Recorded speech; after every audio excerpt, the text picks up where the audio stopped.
Live everywhere. Daily Kos Radio on netrootsradio.com presents David Walton. Kagro in the Morning Show.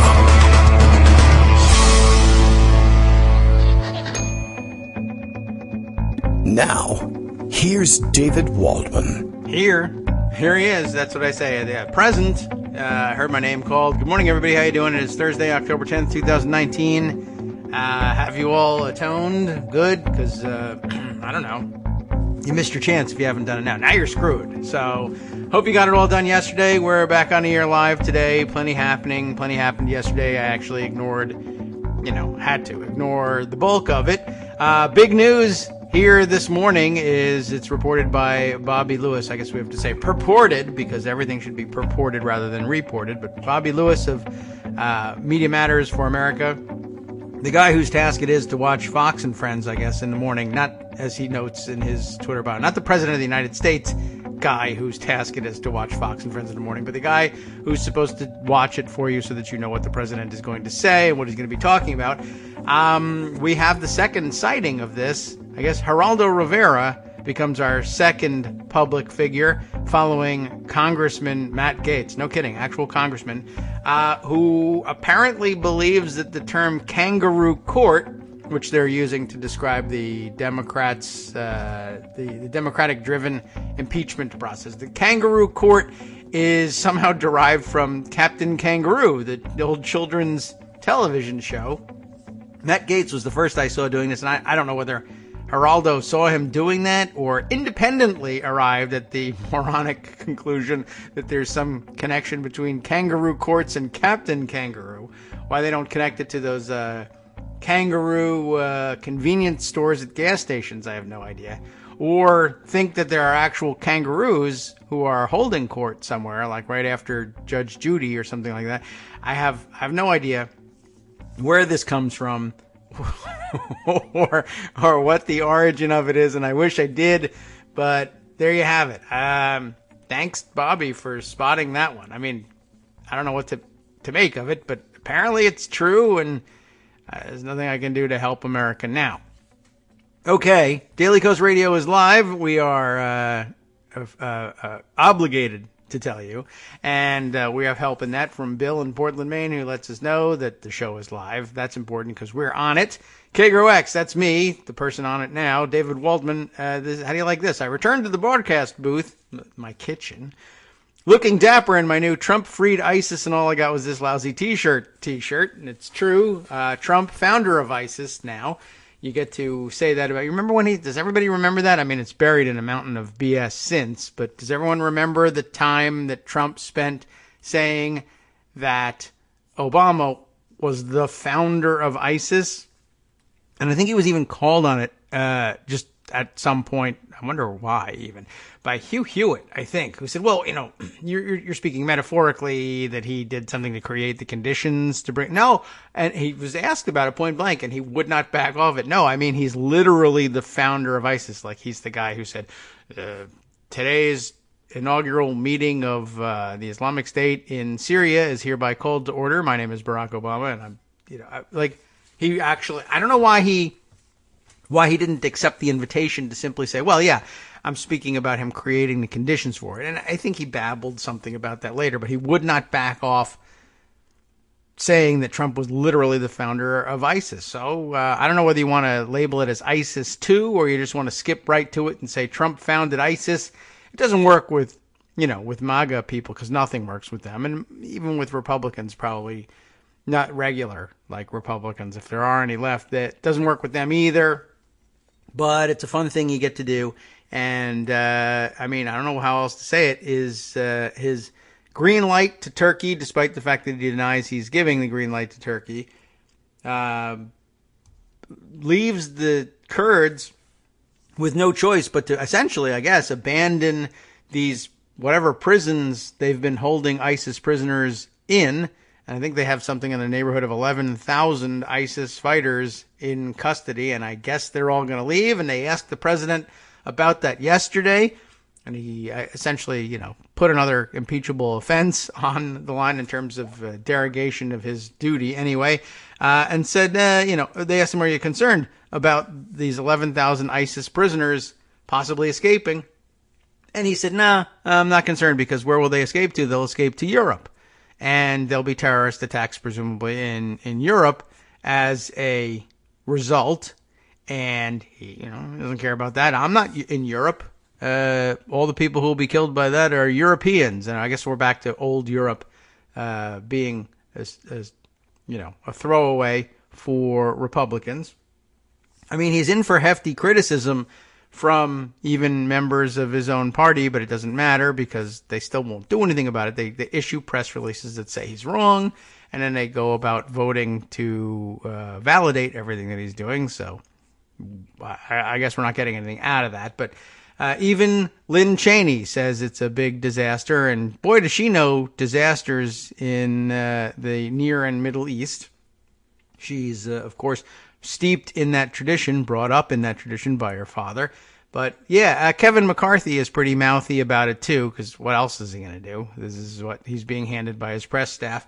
But, abandoning the Kurds is, I think, to be viewed as the largest, the worst Republican foreign policy debacle. Well, I guess if you want to throw them all in there, the worst foreign policy debacle since Kevin McCarthy abandoned the Ukrainians to their fate, having met with the Ukrainian prime minister and having been told face to face what was going on in Ukraine and what was being perpetrated at the hands of the Russians, and ignoring it and instead cracking jokes with his colleagues about Putin paying Trump.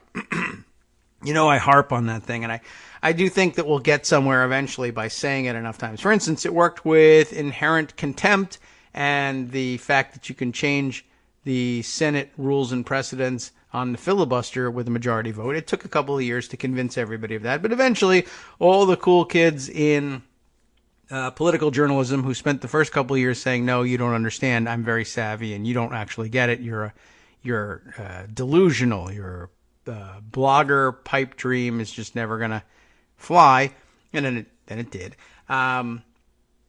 Similarly here, I guess, for whatever reason, I think they can be, they've ignored it to this point, but I think they can eventually be convinced to take a look back at that transcript. You should tell everyone you know. This is my request for you. Tell everyone you know any political discussion you're involved in, and it would be very difficult to be involved in one that didn't eventually come around to Ukraine.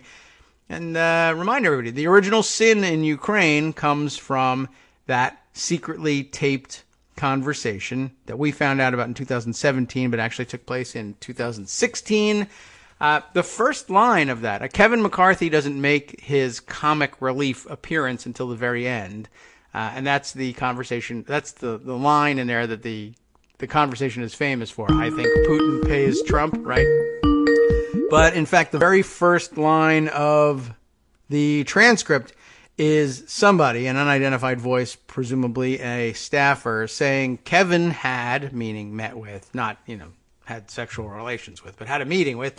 Kevin had the Ukrainian prime minister today. The whole premise of that conversation is that Kevin McCarthy has just come from a meeting with the then newly elected Ukrainian prime minister, who came to tell him that Russia, after having invaded and annexed the Crimea, was doing the same in Donbass, destabilizing their country, and doing it in particular ways, by funding their right-wing populists, by circulating fake news, by meddling in their elections, by actually invading and killing Ukrainian people.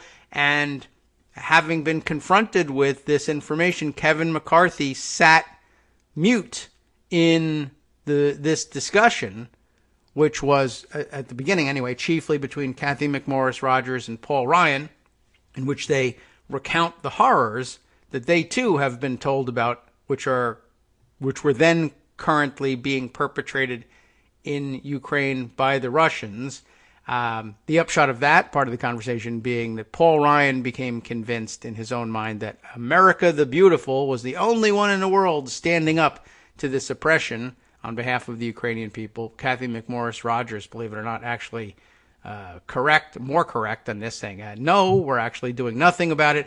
And that's when Kevin McCarthy, again, who had just met face to face with the newly elected prime minister of Ukraine, who had come to plead this case, said, I think Putin pays Trump. And Putin does pay Trump, so credit to him there.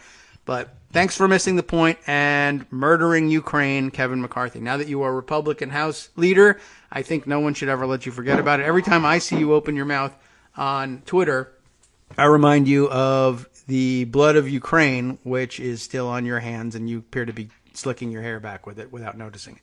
Good morning, Greg Dworkin. How are you today? You're with us patiently waiting for your chance to go. Hey, good morning. That's now. Hi.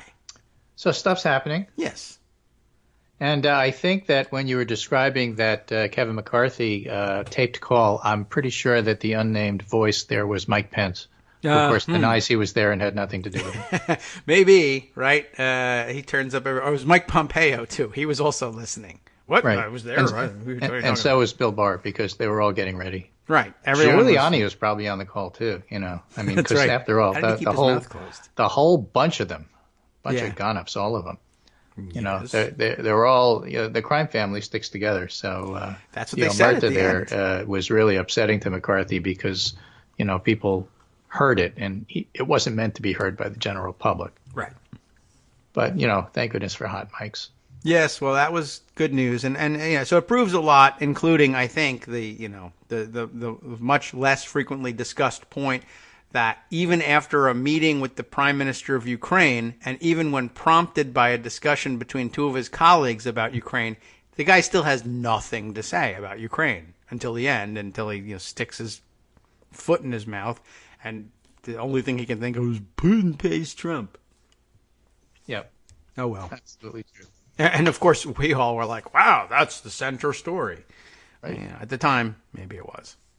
So, things are happening. Those prisoners that ISIS prisoners that the Kurds are holding are actually south of the 30-some-odd mile incursion zone that Turkey's contemplating. But the thing is that the Kurds will send the fighters north, and that will leave them relatively unguarded. Nobody knows what will happen, except everybody knows what will happen. And, of course, as you pointed out, Trump doesn't really care. No. And it's pretty much a worldwide disaster for America because he may think that America first counts for everything. The fact of the matter is that all of our allies look at us and say we're unreliable. Yeah.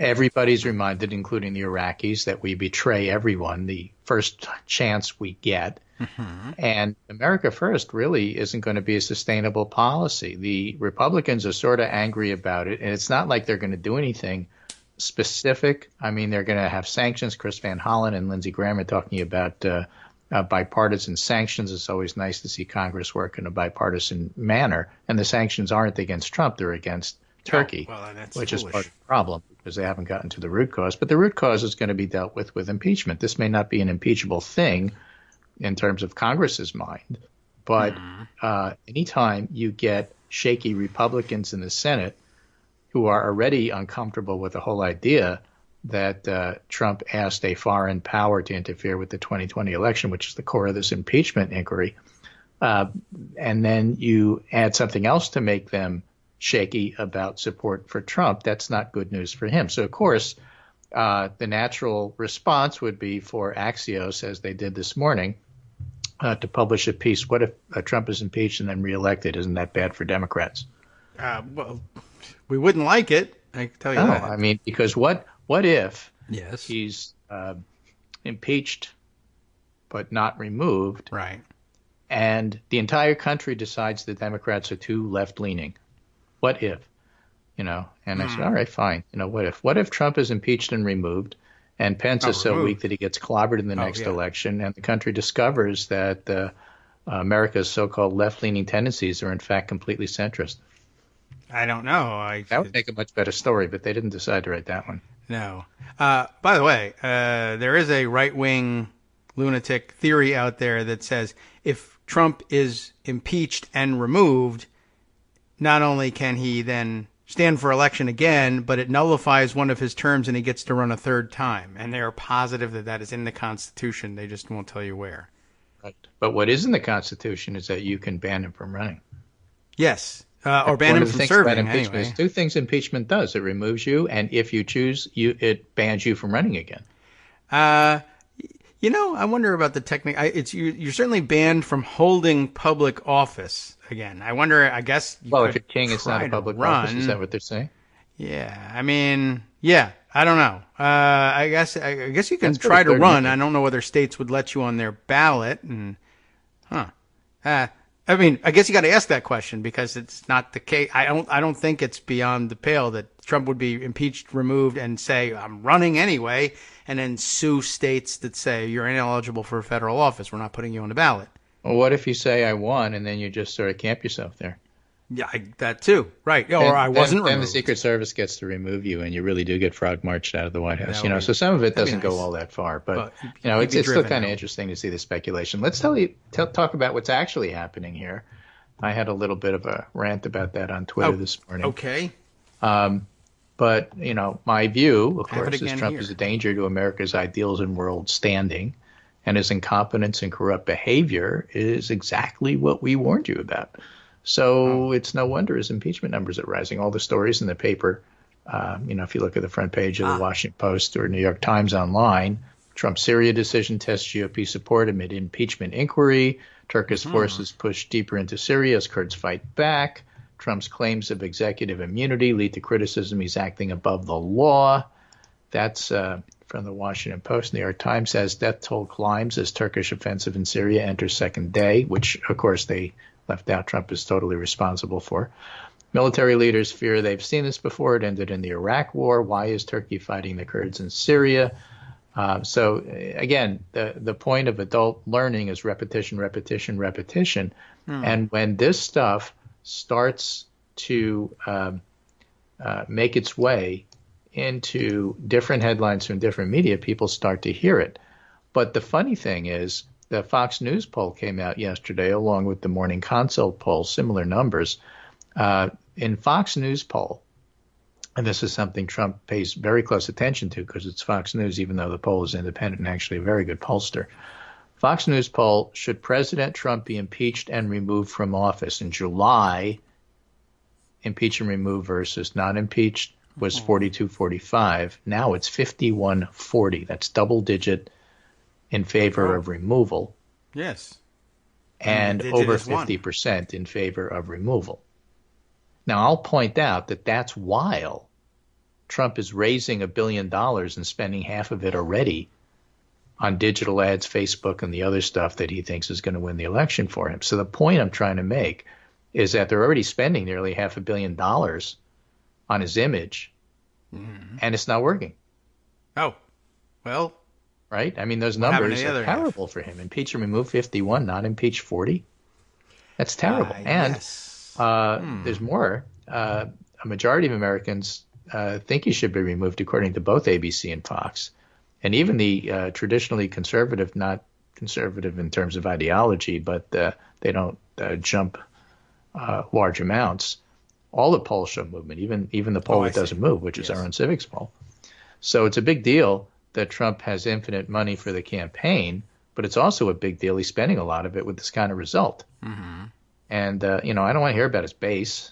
More important than those numbers, in those polls, 2/3 of the country don't like him, and the majority think he's a crook. So you can spin it all you want. He's losing. All right. And I think that's important. Just example, in the Fox poll since July, support for impeachment has increased among voters of all parties. It's up 11 points among Democrats, 5 points among Republicans, and 3 points among independents. Now, independents are the ones who are least likely to pay attention to the news. But if you keep on it every day, it sinks in. So I'm not disappointed that it's not 60%. Nixon never reached 60. Nixon reached like 57, 58% of the country wanted him impeached and removed right before he left. It's not going to go higher than that. So if you get it to the mid-50s, consistently mid-50s, he's done. Well, now, whether he's done because he gets impeached and removed, or whether he gets impeached, not removed, and then he loses the election, not wins the election, is unclear at this time. But that all supposes nothing else comes out. And we know there's a whole bunch more to come out, and it's not going to be good, and it's not going to look good for him. No, So that's the current situation. Right. It's happening on a pretty regular basis. Even Trump is chafing at his collar right now. You can hear it. Right. So, the debate I really like is the one about whether Trump is better or worse than James Buchanan is the worst president ever. Worse. I mean, Bush, no. W, it's an argument, but probably no. Yes, the Iraq War was incredibly impactful. That was bad. But People did not like Trump's that. worse. Yes. Well, Trump is the worst. I don't know. I guess. I'm not friends I don't have with much to say with James the Buchanan. way that Ellen DeGeneres is, but well, he's a nice guy who was a terrible president. Trump is a worse president, and he's not a nice guy. We do have that. I guess that differentiating point. I mean, Trump. I mean, W. Of course, not actually a nice person on balance, but when you're with him personally, he finds distracting things to talk about, and he'll chat with you about football, and I guess you can pass the time that way. Trump, of course, would ruin that. He's just not personable. People sit there and he would, I don't know, throw paper towels at you and say, what a good touchdown he just scored.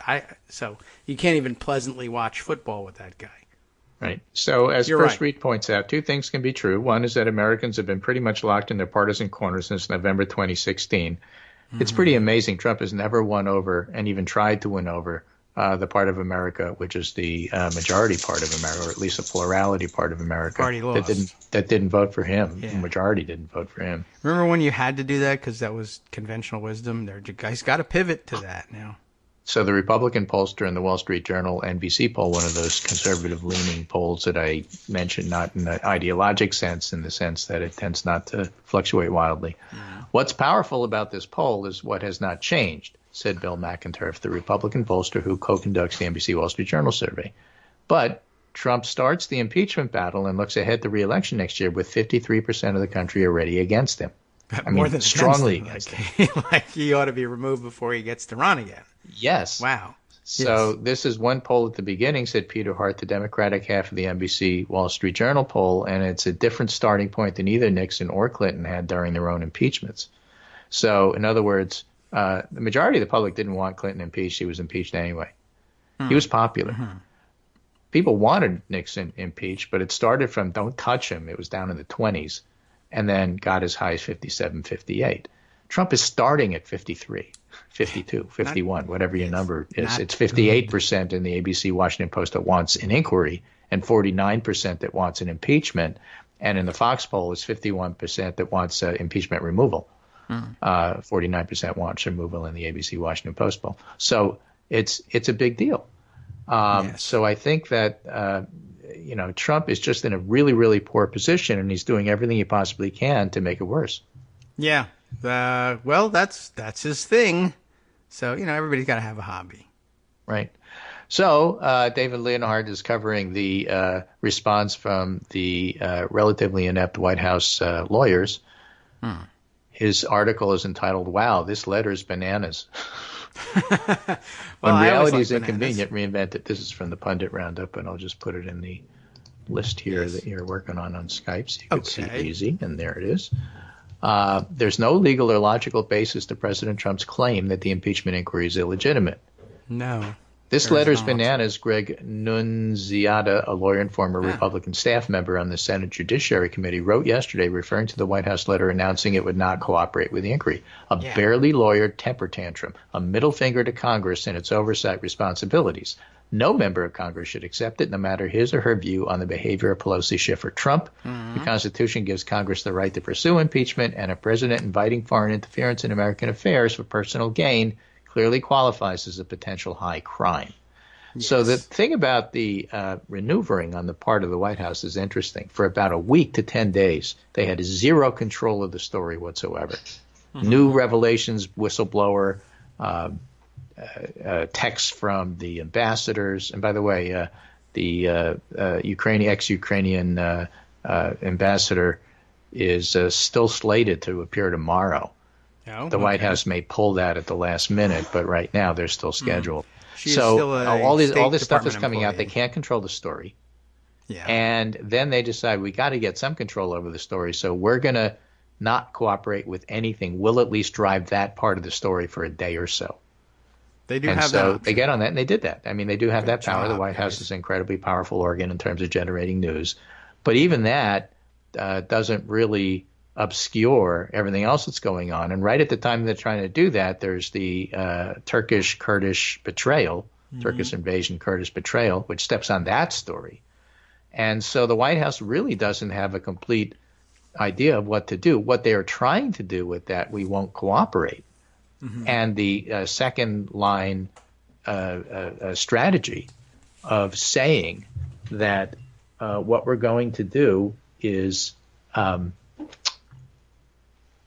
hang on, I'm just chasing two little dogs here. Drink.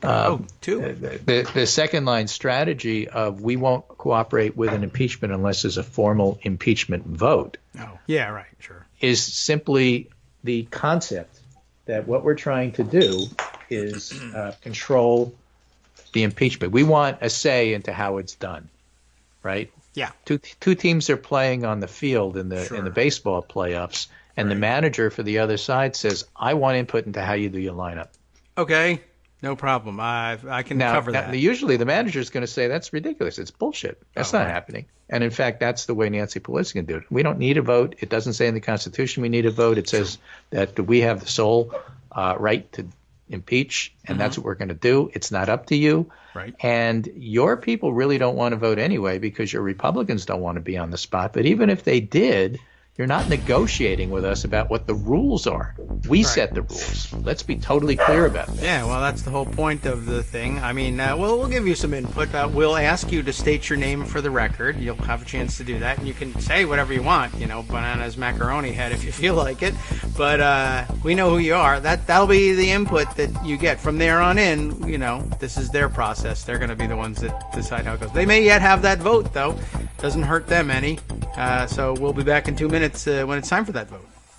Hi, everybody. It's me, David. Let's change things up from the old fundraising pitch for just a minute and talk instead about how you can be a part of our show. If you've got a smartphone or any other electronic recording device, why not sit down and record a segment for us?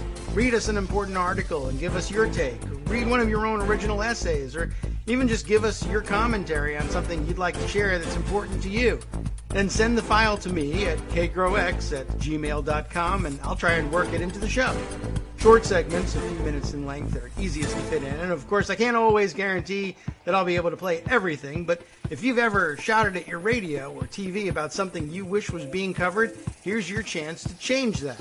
Make the show your own. Send your submissions to me at kagrox@gmail.com.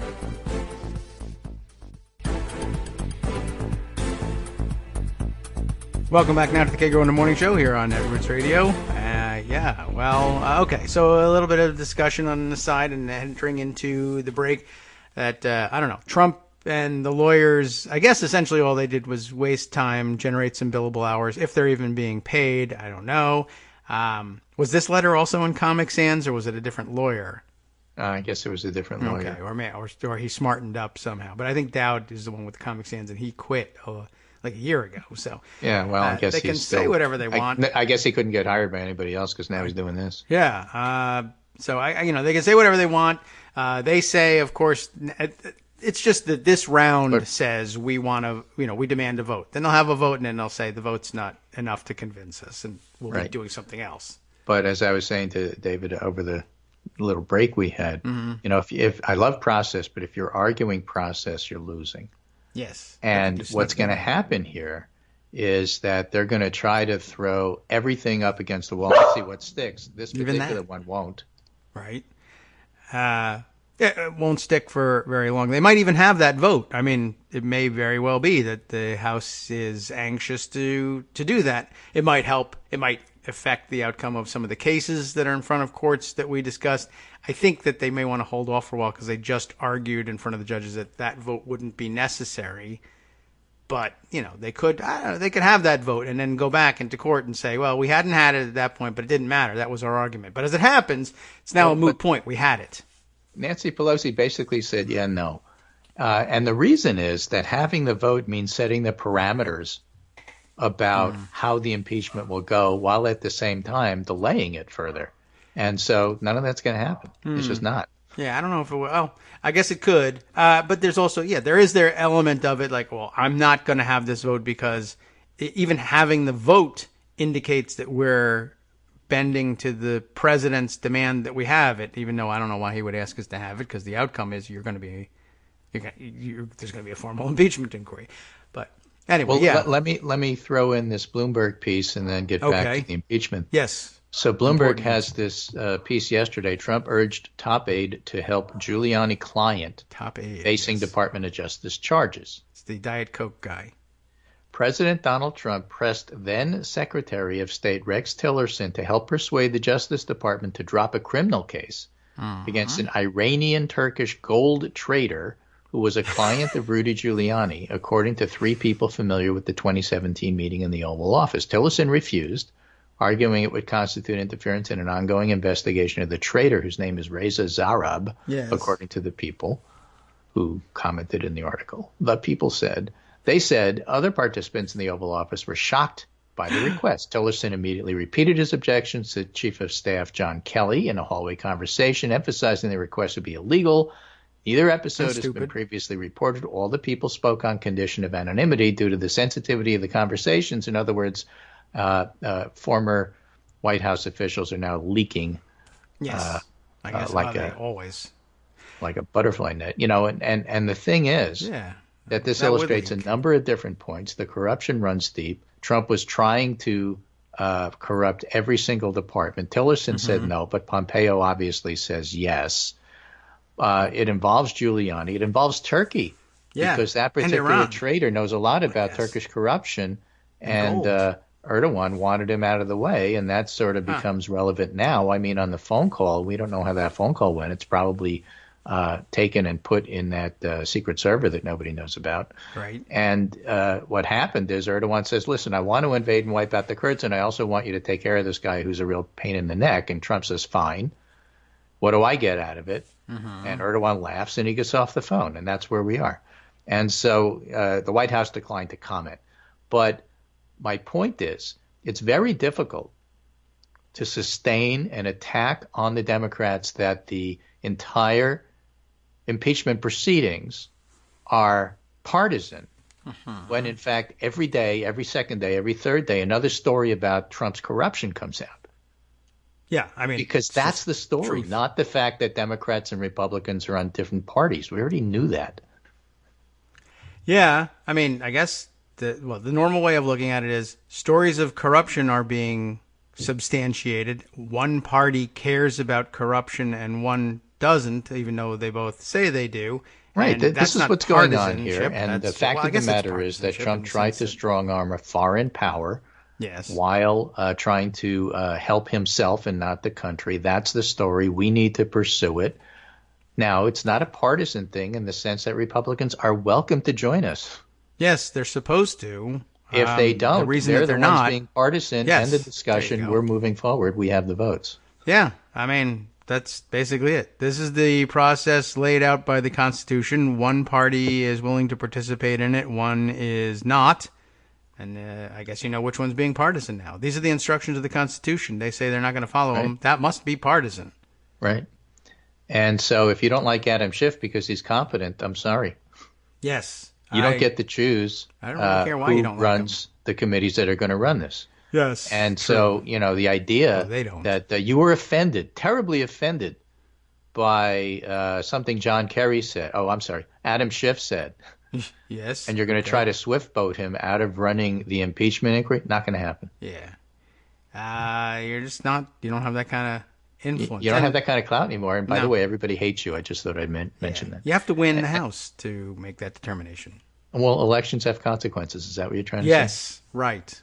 That's who said that? Somebody said that. Yeah. Look what happened. Or how about the facts matter, not your feelings, snowflake? How about that one? Oh, right. Yeah. That's what they should just tell them.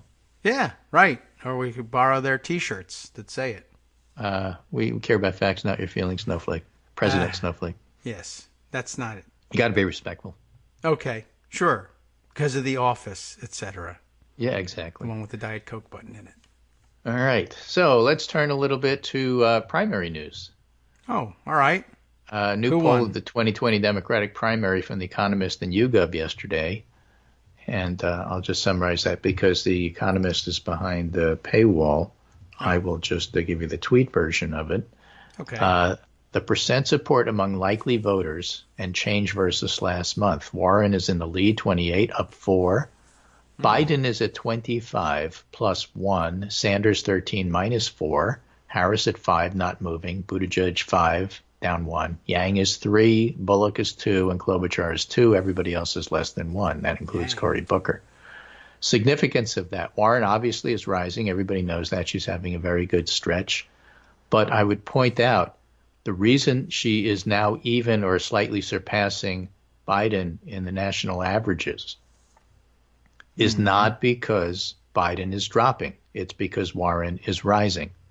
Oh, well, that makes an important point. And so everybody, every time you mention Biden along with Trump and Ukraine, it's hurting Biden. Actually, it's not.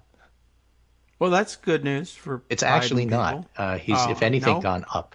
Okay. But the thing is that for other reasons, Warren has gone up a lot. Yeah. And so she may wind up lapping him, but not because Biden is somehow not running. Everybody else is dropping. And one of the people that's dropping a lot is Sanders. Oh.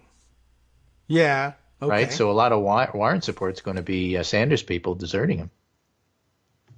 Well, I guess so. I mean, but we all I don't know if expected they'd that asked to them, happen. but- That's not a surprise. We all said that was going to happen as things go on. It just happens to happen now, and that's because Bernie had a heart attack.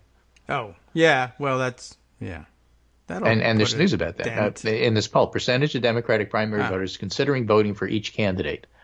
Warren, 55, Biden, 47, Sanders, 39, Harris, 30, Buttigieg, 28, Booker, 18, O'Rourke, 16, Yang, 13, Klobuchar, 11, Castro, 11. The Yang number is interesting at 13, very low relative to everybody else. Oh. Yang has the supporters, but like nobody else. Well, yeah. Okay. That's Right. So, oh my gosh, Yang made the debate. Yeah, fine, whatever. Who cares? It's the libertarian cult people.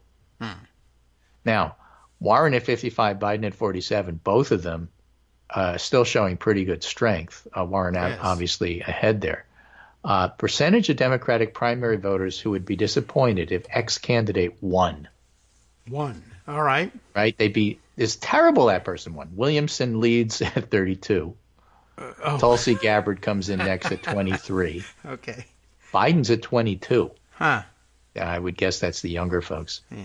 The youngins don't like him. Delaney at 21, Steyer at 20, Sanders 19. Not that different from Biden. Warren is at 8. Oh, all right. Right? Yeah. And G. Elliott Morris good has made the number. point before that the reason Warren is winning is because she's actually collecting people from everywhere. But the number of registered voters who think X candidate would beat or lose to Trump, this is all voters. Okay? All the voters think that Trump's likely to win. And that's, doesn't make him the favorite in my view. It means people really are not paying attention to the news. It's pretty much a tie between Biden and Trump, 39-43. Warren, 37-45, not that off the pace. Somebody like Booker, 19-56. Harris, 24-54. Sanders, 32-50. So with Sanders and everybody below Sanders on the ladder there, half the public thinks that Trump would win against him. With Warren and Biden, they don't know what to think. That's an interesting. Well, we've been over this before. That's just an interesting question. What do you think will happen versus what are you going to do? What are you going to It's normally a good question, but not in a year like this. Okay. Right? Because you have a lot of PTSD Democrats who say after 2016, I'm not going to hope for anything. I refuse to be optimistic. Oh, okay. But right. that was it sort doesn't of a mean thing before that, anyway. It doesn't mean anything really. It doesn't. I mean, I think a few minutes of conversation with somebody afterwards. Well, how are you going to vote? Well, it's like, why are you against impeachment? I'm worried it won't work. Yeah, right. Well, what if it did? Oh, well, in that case, sure. In that case, important, right? Yeah. Percentage of Democrats who think that the Democrats, not the overall public, percentage of Democrats who think X candidate would beat or lose to Trump. Okay, Beat Biden's or at 63% to 16. He's a net 46. That he would win? Yeah. Okay. And Warren is at 61-16 and net 45. All right. So Democrats think both Who was Warren and answering the Biden other would beat question? Trump. Yes. Sanders is at 53-23 at 30. Harris plus 11, Buttigieg plus 3. O'Rourke, Booker, Castro, and Klobuchar are seen as losing by Democrats. Oh. So if electability means anything, what it means is that Biden, Warren, Sanders, and Harris are in double figures for, I think they could win. Mm-hmm. And nobody else in Democrats' minds is really electable. So that's not good for Pete. No, he was a long shot for, well, he was, he is, he'll stay there, but he's the most famous long shot. Right. Here's the bad numbers for Sanders in this particular poll. Sanders' heart attack appears to have hurt him quite badly. His electability numbers are down 8 points in a week. And 66% of Democrats say his health is a legitimate issue. Yeah, all right. Right? Yeah. Now, to give you an idea of what the public does and doesn't understand, a myocardial infarction is medical ease for a heart attack. Okay. All right. And I saw plenty of people, I hate it, but I saw plenty of people online saying he didn't have a heart attack, he had an MI. Okay. He had a heart attack. No, don't say those words. I hate you saying those words. You're trying to make ageism and his health an issue. Well, it is. Okay. I mean, it is an issue. It's a legitimate issue, and 2/3 of Democratic voters think it's a legitimate issue. Yes. So you have to go back to Bill Bradley having an arrhythmia and other situations where people did, in fact, have heart attacks. Sometimes, your health isn't an issue, like with FDR, and sometimes it is, like with Bradley, pretty much killed his campaign. Oh. So with Sanders, and Sanders being 78, it's not that ageism is an issue, but I saw him respond when he was getting out of the hospital to a very brief interview that he then had to walk back. Oh, yeah. He sounded frail. He sounded like he had just been ill. Yeah. And he said, I was stupid. I didn't pay attention to the symptoms. I felt fatigued, and I didn't pay attention, and we're going to have to, respond accordingly.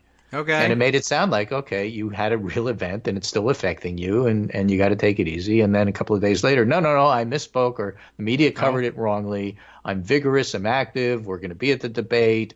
We're going to campaign like we always did, or not quite like we always did, but I'm going to do town halls and rallies, and, it's going to hurt him. All right. Well, I mean, if Trump can do town halls and rallies, or not town halls, but rallies anyway, then I guess he can too. I don't know why.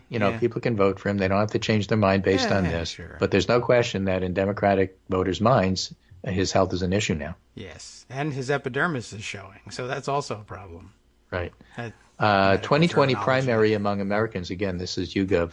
2020 primary among Americans who voted for Sanders in 2016.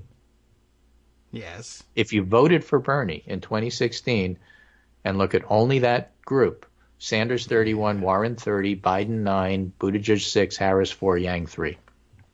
Okay. He's only getting a third of his former voters. There's more candidates. Right. Yeah. Among 2016 Clinton voters, Biden 35, Warren 26, Harris 7, Sanders 6, Buttigieg 6, O'Rourke 2. Clinton voters are not enamored. No. Well, no. So the point is Warren is doing a pretty good job.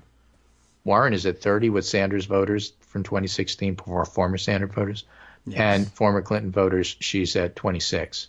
So my point is that she's actually doing a good job uniting both cohorts in the Democratic Party. And nobody else is. Biden is 35% with Clinton voters, but 9% with Sanders voters, for example. Mm-hmm. Right? Sanders is 31% with Sanders voters and 6% with Clinton voters. Mm-hmm. And Warren is 30 and 26. Yeah, those are better numbers. Those are actually pretty impressive. So right now, she has to be considered the front runner because she's winning. She's running and she's in front. That doesn't mean that it'll stay there. Everybody's going to start attacking. Now, the whole Free Beacon smear about her losing a job while being pregnant and that being challenged has completely fallen apart.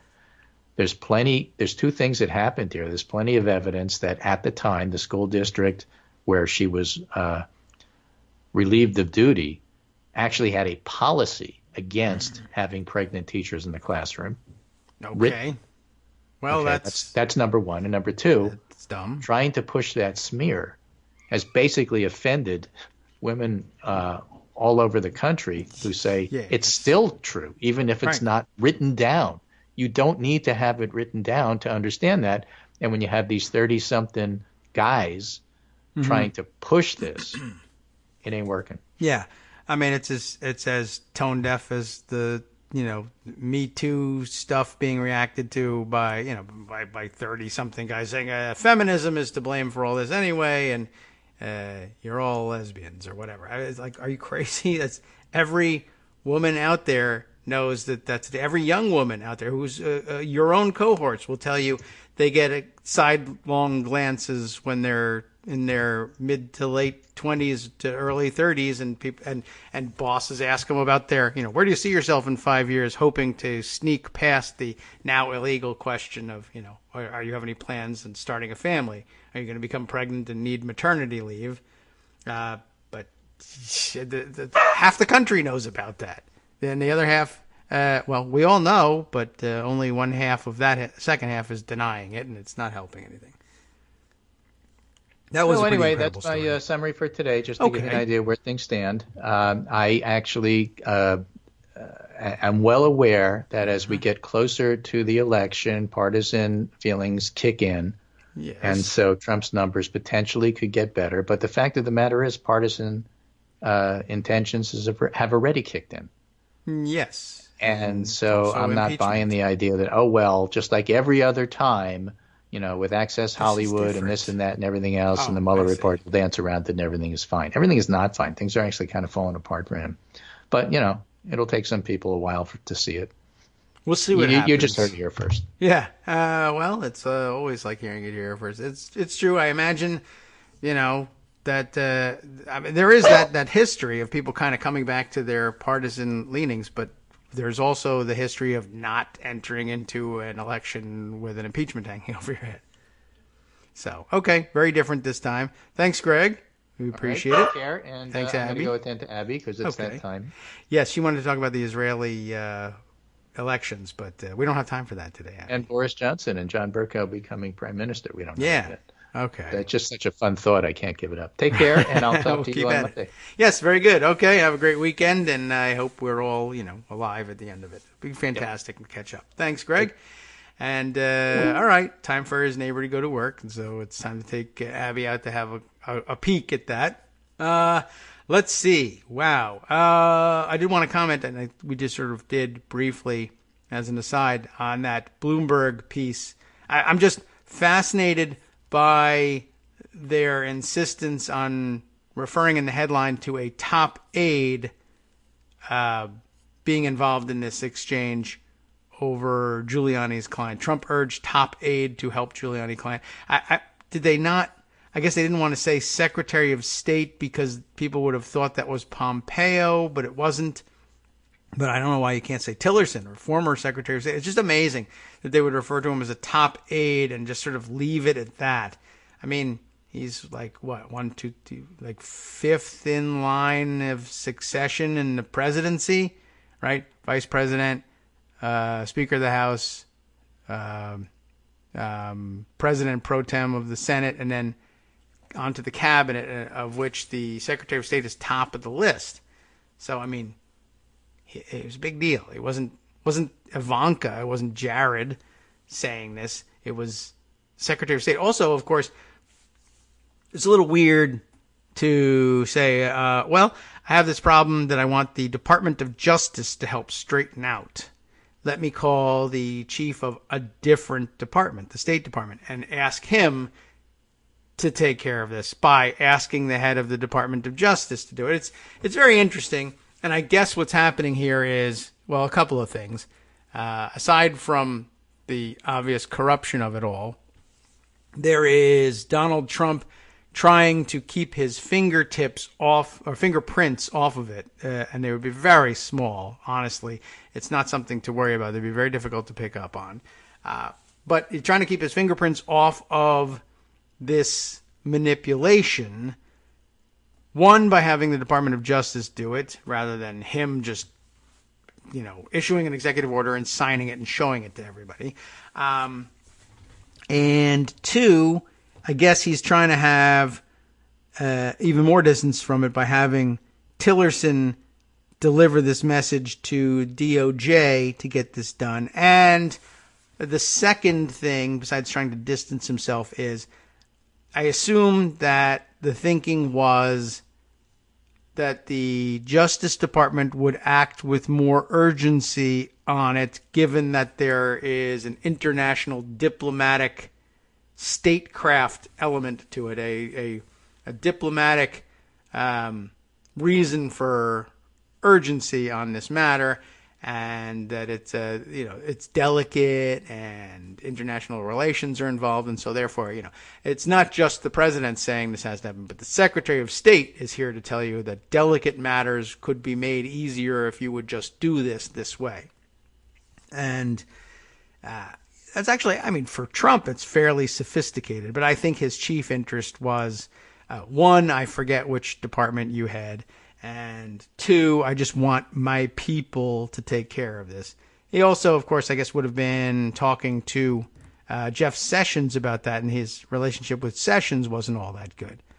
So, all right. Well, I'm kind of curious what the Bloomberg piece says about it, except, oh, look, I've reached my free article limit. I didn't even realize there was one with Bloomberg.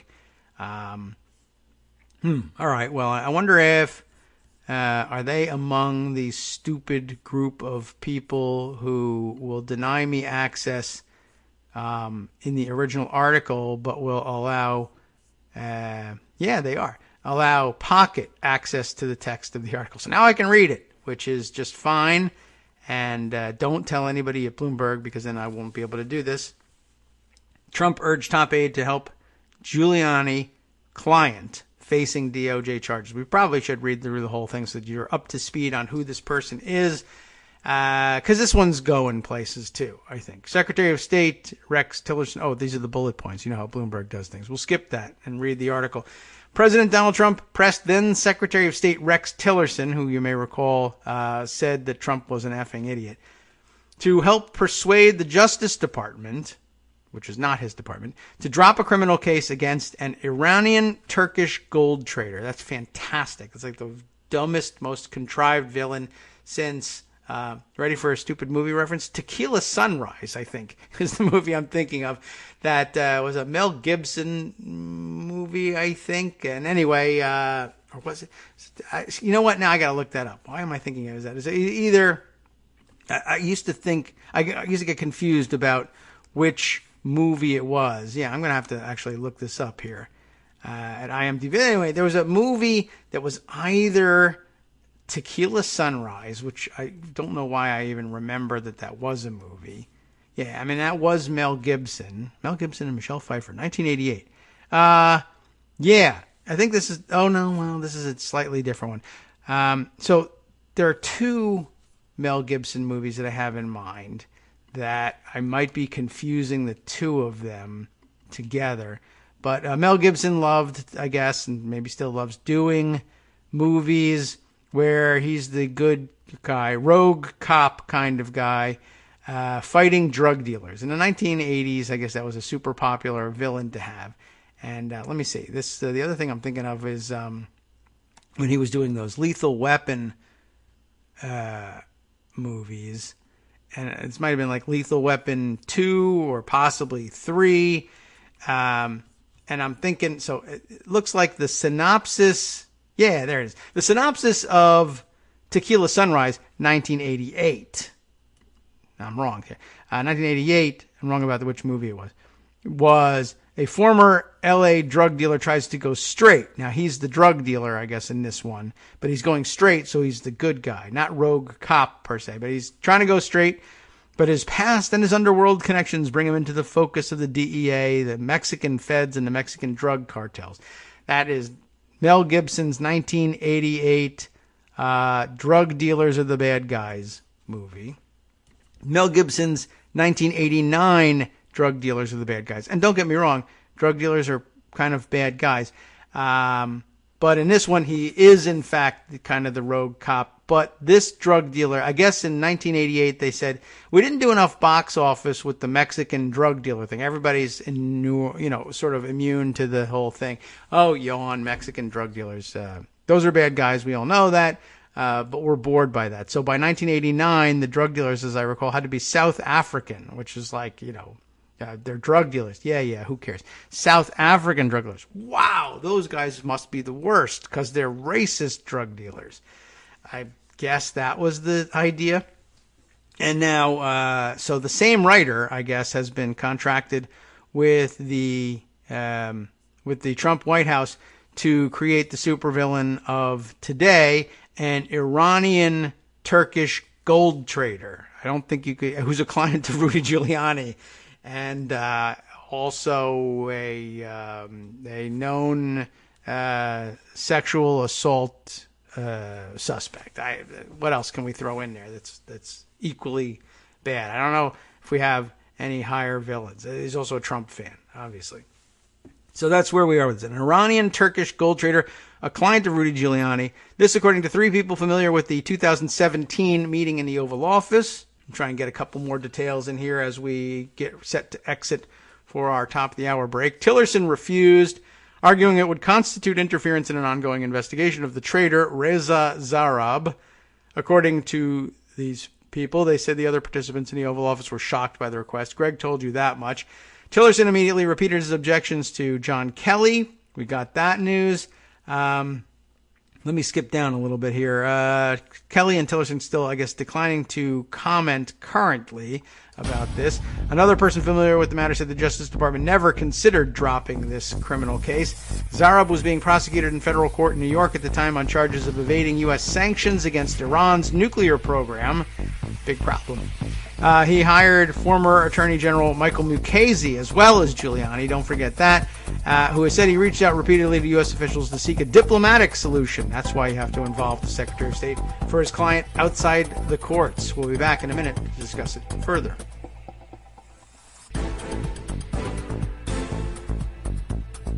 Welcome back now to the Kagro in the Morning Show here on Networks Radio. Boy, we got a lot to do. Let me not get distracted, though. I want to assure you I have all your notes, everyone who's trying to slip me this breaking. Should I just break the news? I mean, it wouldn't be me breaking the news. It would be me reading you the news being broken by the Wall Street Journal. So if you're on the edge of your seat saying, when are you going to get to this? I will say it now, and then we'll read the article afterwards. Lev Parnas and Igor Fruman have been arrested. Ta-da! There you have it. So that's good news. Glad somebody's on it. And how excited are you to have known that those were the names of the 2 guys who were at the center of this and should be arrested by all rights, and knowing it a week in advance of their actual arrest? It kind of takes the shine off of when Parnas and Fruman were running around saying, we know ahead of time that the United States ambassador to Ukraine is going to be recalled. Wow, they must be awesome super insiders. And in fact, they were just reading stupid right-wing memes and news and hoping against hope that it would happen. And all we were doing was reading actual regular news and hoping against hope that their arrests would take place. Ours were much better founded beliefs because we were reading about actual facts. And our wishes came to fruition faster than theirs did because the whole world was watching along with us. So we'll get to their news in just a minute. You already know about Parnas and Fruman because we told you ahead of time. And if I drop the ball on telling you more about Zarrab, you won't feel as smart when they finally do something about him too, or impeach the president over this guy's case. Zarrab was being prosecuted in federal court in New York at the time on charges of evading U.S. sanctions on Iran over their nuclear program, and hired Mukasey and Giuliani, which sounds like an expensive prospect, but I guess if you're a gold trader, you're the kind of person who can make that happen. Or if you're cash poor, you can just pay him in gold. Or maybe Giuliani didn't want to be paid this time either. So the president's request to Tillerson, which included asking him to speak with Giuliani, which again is an issue for him, a recurring problem for Trump, asking everybody in his administration to deal with Giuliani, except he won't put Giuliani inside the administration, which probably is a smart idea. but always contracting everything out to Giuliani, which is going to get you in trouble. And if you do it repeatedly and make a pattern out of it, it is going to be impeachable trouble. Anyway, as they note, being a pattern, his request to Tillerson bears the hallmarks of Trump's governing style, if you can call it that, defined by his willingness to sweep aside the customary procedures and constraints of government, euphemism for corruption, to pursue matters outside normal channels, corrupt ones instead. Tillerson's objection, again, in case, I don't know, nobody listening to the show misunderstands that, but in case you're playing the show for somebody else who says, wait a minute, what, you're jumping to conclusions. No, normal channels and customary procedures and constraints of government exist in the form in which they exist now, currently, and for many years before, and usually always. But those customary channels, procedures, constraints, etc., are established because going outside them risks the appearance of impropriety. The appearance of impropriety is mitigated best by these practices because they're normal and because they're routine. And also, of course, because there are many layers to them. They're usually designed with many layers involved so that it will become the assumption of those observing the events from the outside, members of the public, members of the press, will look at these things and say, well, there could be corrupt motive here. And there could be. There always can be and often is. But if you pursue things through normal channels through which your activities are exposed and your motivation examined by several layers of players, and you clear all those barriers, it could all be corrupt, yes, but the chances are lowered because of how much exposure you incur, how many different layers of bureaucracy inside of the correct department you are exposing your moves to, and the number of sign-offs you have to get along the way. The fact that you have to go through normal channels by talking to the Department of Justice, and then you talk to the Attorney General. The Attorney General says, I need to involve the Deputy Attorney General for affairs, whatever has, jurisdiction over that. That deputy brings an assistant deputy. 2 or 3 people have to sign off on this thing, and it's done in a certain way. And although you can sneak corruption through anywhere, the likelihood of doing so successfully and without being called on it at some point by the press or the public or both is diminished. And it's a defense. You're able to point to this and say, it wasn't just me. I asked these various responsible officials for their sign-off on it, and they gave it. Could it have been corrupt? Sure. And then you can throw those people under the bus. That's the way. By the way, that's also a protection that these procedures customarily afford to the president, which is why typically presidents don't go down for this stuff. It is throwing people under the bus, but it's expected at some point. But if you follow procedures and you're not consistently corrupt, people are willing to do that. All right, well, I was the Assistant Secretary of State, and I signed off on this thing, and I did so because the president asked me to, and he wields enormous influence with me. And in that sense, I am a little bit biased. I'll fall on my sword, and I'm out of here, and I'm going to end up in a consulting gig somewhere. It's all going to work out just fine.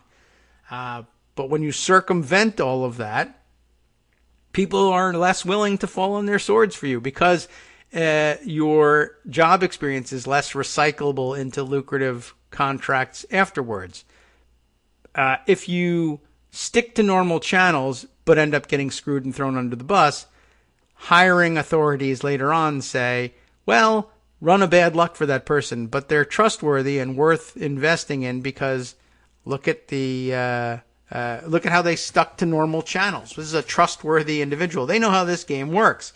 And whereas if you do Trump's bidding, even when you see him running around outside of normal channels, as much as the thrill of doing the MAGA thing must be, it raises questions for outside employers later on. This guy is a rogue actor. He's going to go outside of normal channels.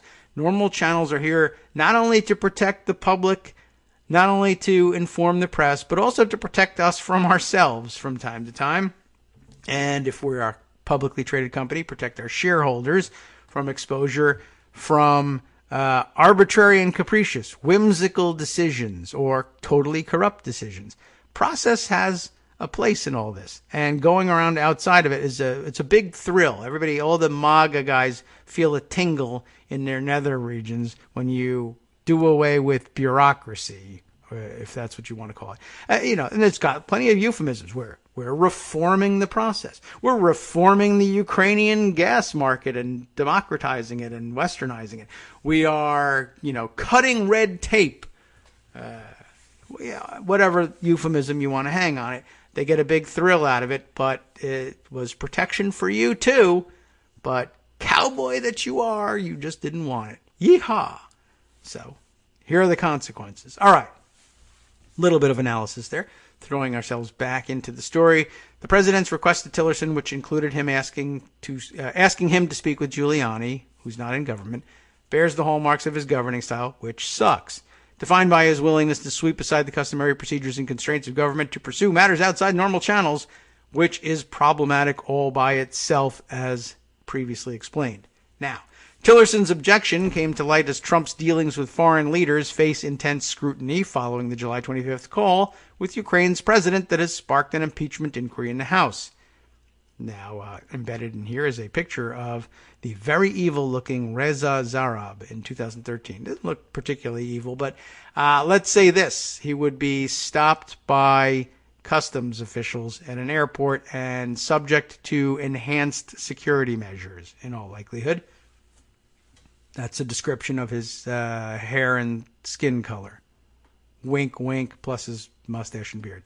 The episode is also likely to fuel long-standing concerns from some of Trump's critics about his policies towards Turkey and his relationship with its authoritarian president. Are we ready for Turkish pronunciation this morning? Recep Tayyip Erdogan. And I want to get a little more H in it. Erdogan.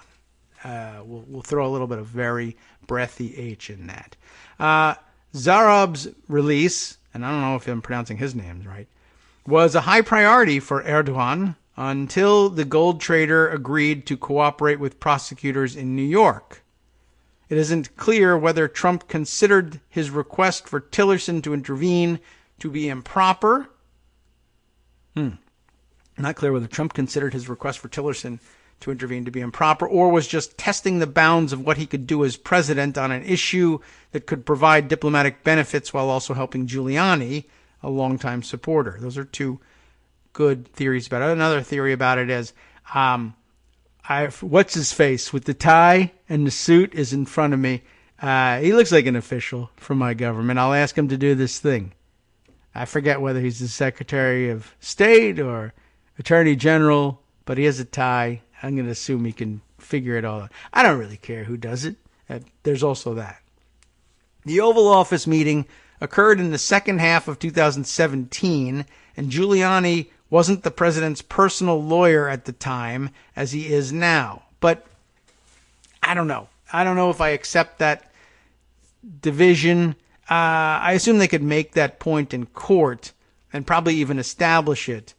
But given how weird and nebulous the relationship between Trump and Giuliani is and always has been, something as and my distrust of Trump and Trumpster paperwork, I don't know that you could show me a document that would convince me that the working relationship between the two wasn't exactly the same, whether he was client or not. And I dispute that he's a client now. So, look, if you can sit there and dispute the right of Congress to conduct an impeachment inquiry, then I can sit here and say, yeah, the fact that you have a signed client agreement dated this doesn't convince me in the least that there wasn't already a client agreement understood between you before the date on this probably forged document anyway. So I'll claim as much latitude. I'll claim as much latitude as I want. I mean, look at how much they're claiming. Nothing should constrain us in our approach to this. Make them prove it. All right. Maybe that's a media criticism. You shouldn't say these things. Anyway, or you should only say it's purported to be the case that Giuliani wasn't the personal lawyer at the time, as he is now, which is also only purported to be true. How about that? I guess I was going to say one possibility that argues in favor of there being some strategic sense in all of this from Trump's perspective. I mean, illegal, but strategic sense. That is, it's not simply that I have no idea which guy in a suit and tie is standing in front of me at the time. I just order them all to do the same thing no matter what. I think he probably recognized the difference between Sessions and Tillerson. But I do think that in Trump's mind, this is one of those great deals. I think he thinks that deal making in general is about him. And, you know, in normal circumstances, I guess it is deal making in normal business circles, knowing both players in a situation, you know, and he socializes with people so that he can put these things together. I met today somebody who's, you know, vastly wealthy and is very interested in investing some venture capital in something. And I also had lunch with somebody else whose, you know, second wife's son from a first marriage is involved in trying to launch some stupid idea or another and needs money. I'm going to put the two of them together. That's deal making. I know this guy who needs X, and I know that guy who needs X, and I put them together. One needs X, and the other has X, or whatever. Or well, I guess I shouldn't speak of it in those terms. But anyway, it's not a 1980s drug deal here, even though that's what we were talking about earlier. So Mel Gibson is interested.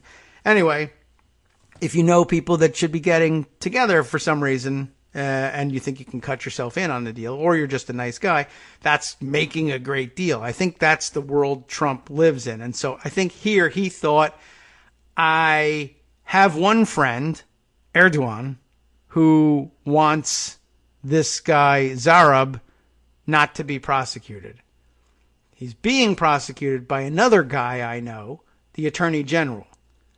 And it's going to cause a problem diplomatically because Erdogan is Turkish. He's from another country, and I deal with him through the Secretary of State. So I'm going to matchmake here. The Secretary of State should talk to the Secretary of, well, the Attorney General and work this whole thing out. And that's great deal making in his view.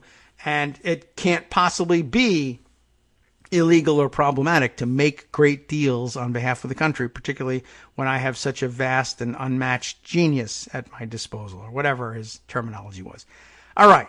Now, moving back again to the reported story here. I was going to say the reported facts, but we don't know whether they're facts or not. They're reported, but we don't know whether they're facts. In a phone interview this month, Giuliani initially denied that he ever raised Zarab's case with Trump, but later said he might have done so, which is to say that he did do so.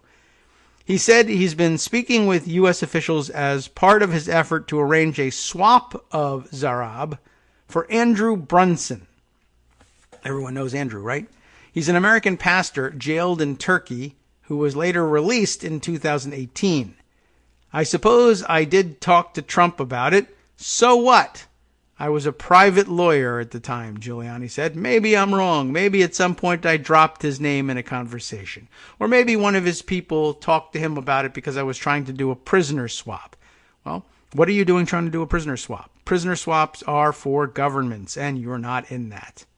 Giuliani said he discussed the Zarab case with State Department officials and disclosed that 2 years ago, although he declined to say if he disclosed that he discussed it 2 years ago, although he declined to say if he ever spoke directly to Tillerson about the case, saying, you have no right to know that. We actually do, of course, and Tillerson's schedule is supposed to be public when it comes to meeting with private attorneys, not for his own coverage, but who are pleading a case, particularly if you are pleading a case for a prisoner exchange, which is the province of governments. So you were lobbying the government to do this thing for you. As a private citizen, yes, but yeah, we are, in fact, entitled to know that.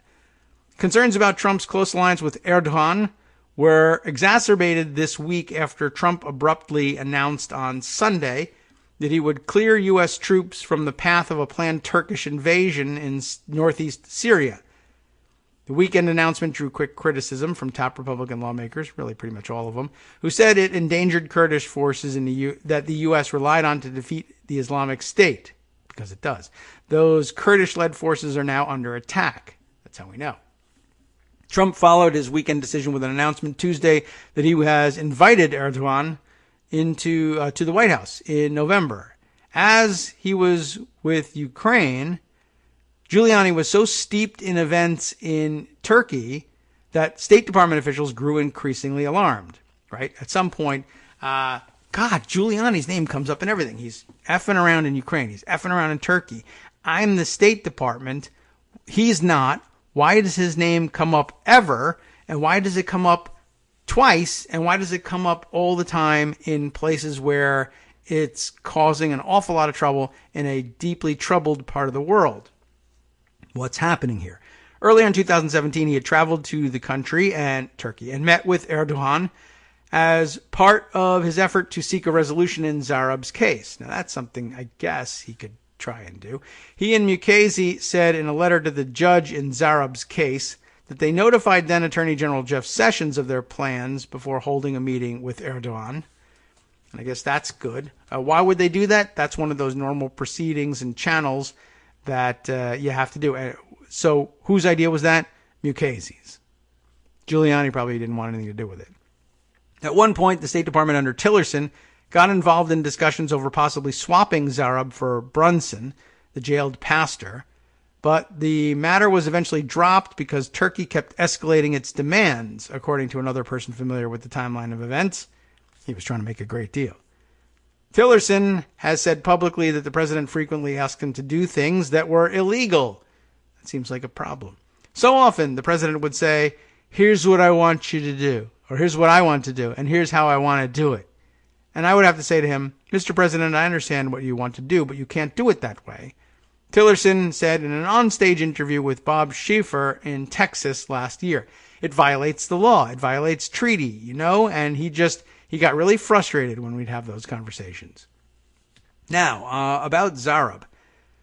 Zarab, a one-time gold trader in his mid-30s, had lived an opulent lifestyle in Turkey with a private plane, yacht, and Turkish pop star wife. You can see where Trump's interest comes from.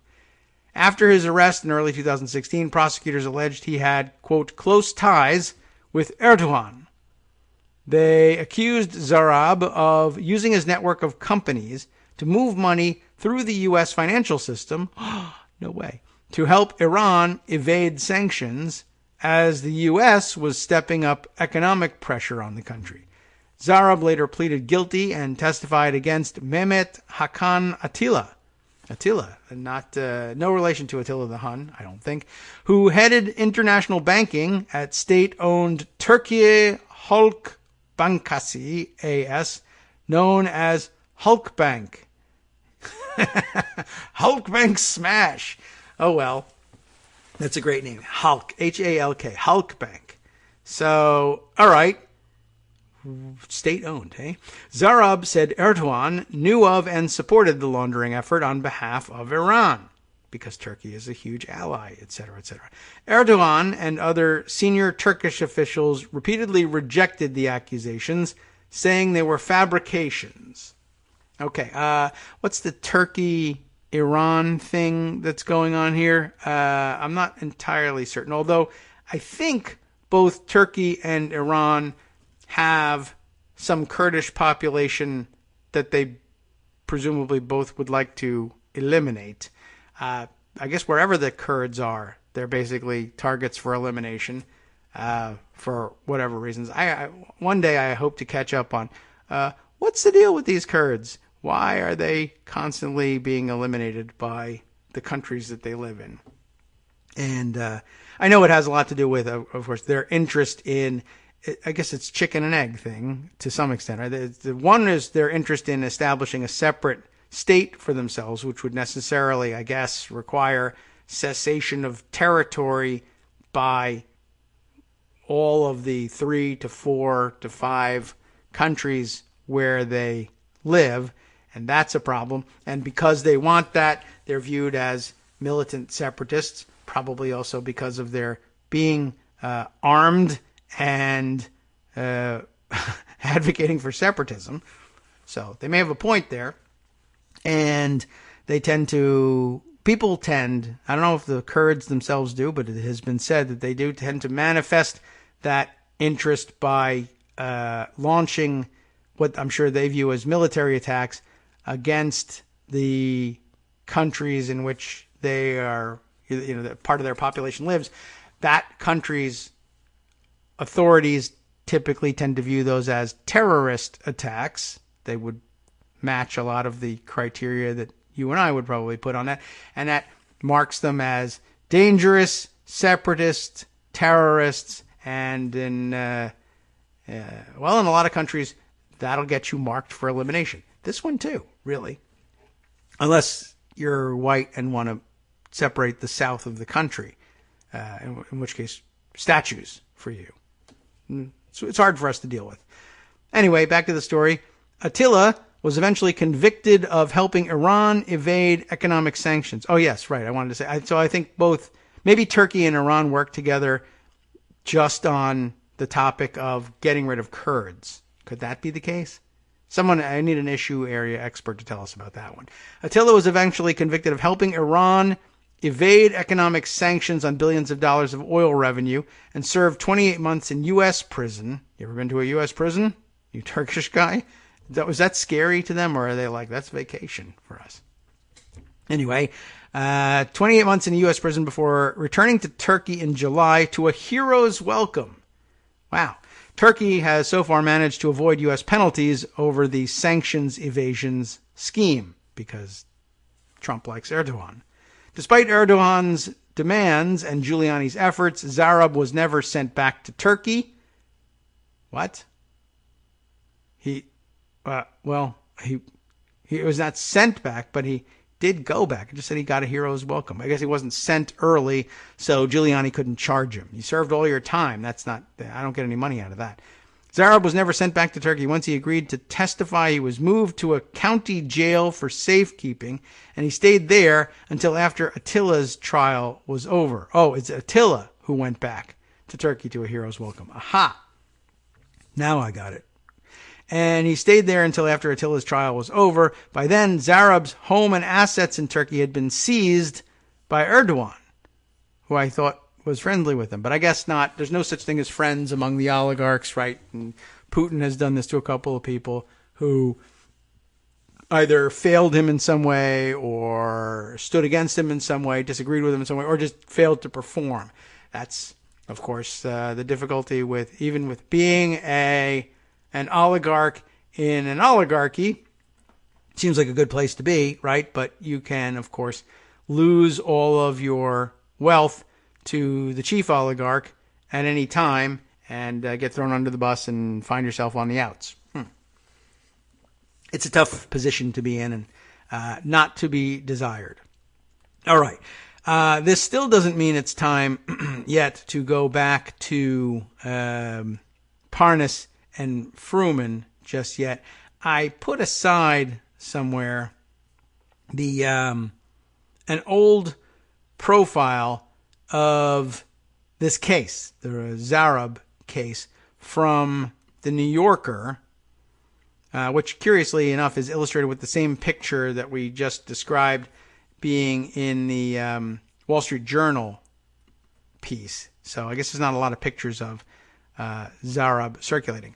This is from April 14th, 2017. Dexter Filkins wrote this up, which you should take away from this.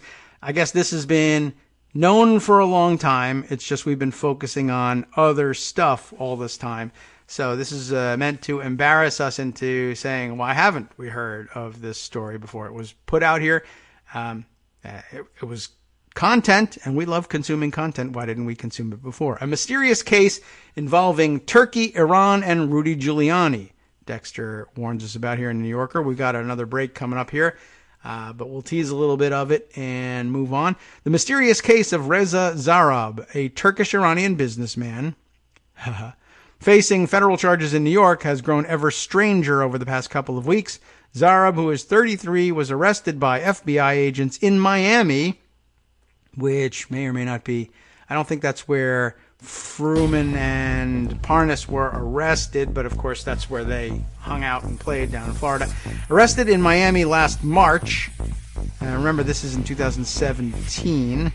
At the time, he was one of the flashiest and wealthiest businessmen in Turkey. Now, of course, he has nothing because Erdogan took it all. He sported a poof of black hair, owned 20 houses. Well, that's more than John McCain. 7 yachts and a private jet, and was married to a big pop star. Remember that? All right, we'll return to this profile next.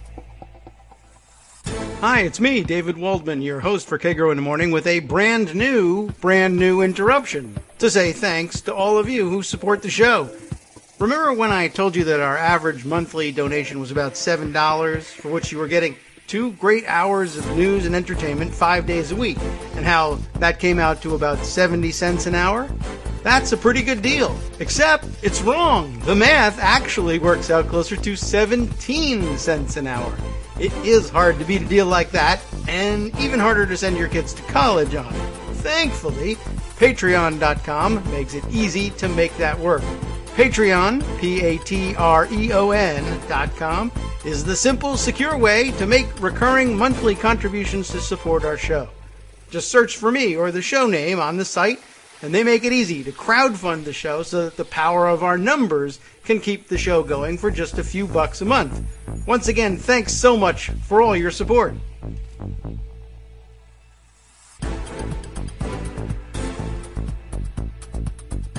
Welcome back now to the Kagro in the Morning Show here on Netroots Radio. Let's see if we can race through this New Yorker piece without too much commentary. I think this is going to be kind of informative. And then we can move on to Parnas and Fruman being arrested at last. We left off talking about Zarab, 33 years old, arrested by FBI agents in Miami back in 2017. Big into his hair, 20 houses, 7 yachts, private jet, married to one of Turkey's biggest pop stars, and counted among his friends Recep Tayyip Erdogan, Turkey's strongman president. I'm putting that H back in Erdogan because I've watched a Turkish television show. I think I've admitted to that in the past. And there's a character on there. He dies. No spoilers, but he dies. And his name was Dohan. It's pronounced Dohan. And it's spelled just like the D-O-G-A-N with that. I don't know what that symbol is over the G. So I'm going to guess that he's Erdogan. And we've been told to pronounce it sort of as Erdogan, like a W. And it's sort of a W-H-E sort of a thing.